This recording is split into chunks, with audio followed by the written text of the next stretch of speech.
Chottanikkara Eruveli palace സ്ക്വയറിലെ Mangalassery വീട്ടിലാണ് അസ്ഥികൂടത്തിൻ്റെ അവശിഷ്ടങ്ങൾ കണ്ടെത്തിയത്. ഈ വീട് വർഷങ്ങളായി പൂട്ടിക്കിടക്കുകയായിരുന്നു. ഇതിൻ്റെ ഉടമ പറയുന്ന പ്രകാരം ഏകദേശം 15 വർഷത്തോളമായി ഇവിടെ ആൾതാമസമില്ല. ഈ പറമ്പ് മുഴുവൻ കാട് പിടിച്ചു കിടക്കുന്ന അവസ്ഥയാണ്. ഇവിടെ സാമൂഹ്യ വിരുദ്ധരുടെ ശല്യമുണ്ടായിരുന്നു. കഴിഞ്ഞ ന്യൂ ഇയർ ഉൾപ്പെടെ ചെറുപ്പക്കാർ ഇവിടെ വന്നിരുന്നു എന്നുള്ളതാണ് നാട്ടുകാർ പറയുന്നത്. അപ്പോൾ ഇവിടെ വാർഡ് മെമ്പറിന് നിരന്തരമായിട്ട് പരാതികൾ ഗ്രാമസഭയിലും മറ്റും നിരന്തരമായിട്ട് പരാതികൾ വന്നതിൻ്റെ അടിസ്ഥാനത്തിൽ പോലീസുകാർ വിളിച്ചു വരുത്തുകയായിരുന്നു. പോലീസുകാരുടെ അന്വേഷണത്തിലാണ് ഞങ്ങളെല്ലാവരും കയറിയായിരുന്നു. അപ്പോൾ കയറിയപ്പോഴാണ് ഇത് ഫ്രിഡ്ജിൻ്റെ ഉള്ളിലൊരു കെട്ടിവെച്ച നിലയിൽ കണ്ടെത്തിയത്.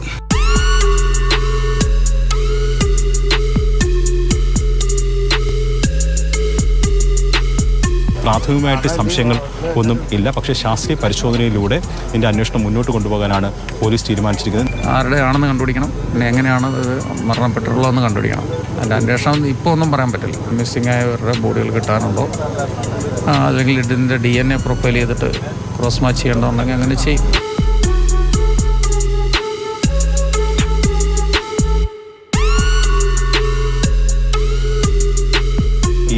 വീടിന് ചുറ്റും വലിയൊരു പറമ്പാണ്. ഈ പറമ്പ് മുഴുവൻ കാട് മൂടി കിടക്കുകയാണ്. അപ്പോൾ ആൾക്കാർ സാധാരണഗതിയിൽ ഇങ്ങോട്ട് വരാറില്ല. ആ ഒരു അവസരം മുതലെടുത്തുകൊണ്ടാണ് ഈ സാമൂഹ്യ വിരുദ്ധർ ഇവിടെ കയറിയിരുന്നത് എന്നുള്ളതാണ് പോലീസിലെ നാട്ടുകാർ പറയുന്നത്.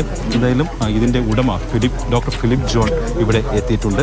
ഡോക്ടറിന് എന്തെങ്കിലും അറിയാം ഇതിനെക്കുറിച്ച്? എനിക്കൊന്നും അറിയില്ല. ഞാൻ വൈകിട്ട് വിളിച്ചപ്പോഴറിഞ്ഞേ പാമ്പിൻ്റെ ബോൺസ് എല്ലാം ഒന്നിച്ച്, കാലിൻ്റെ ഫുട്ടിൻ്റെ ബോൺസ് എല്ലാം ഒന്നിച്ച്, കശേരുക്കൾ വേർട്ടബ്ര എല്ലാം കൊണ്ട് ഒരുമിച്ച് അതെല്ലാം നൂല് കെട്ടിയാണ് ഇട്ടിരിക്കുന്നത് ഞാൻ കണ്ടത്.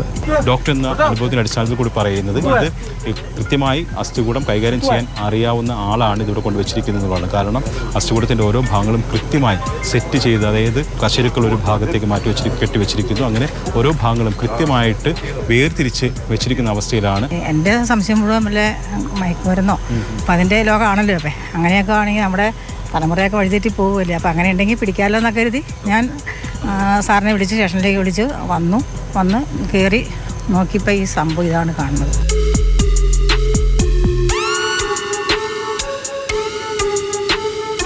നിലവിൽ ഈ അസ്ഥികൂടത്തിൻ്റെ ഭാഗങ്ങൾ ഇവിടെ നിന്ന് മാറ്റും, പോസ്റ്റ്മോർട്ടം ഉൾപ്പെടെ നടത്തും. അതിനുശേഷം നാളെയാണ് ഇതിൻ്റെ ഫോറൻസിക് പരിശോധന നടത്തുന്നത്.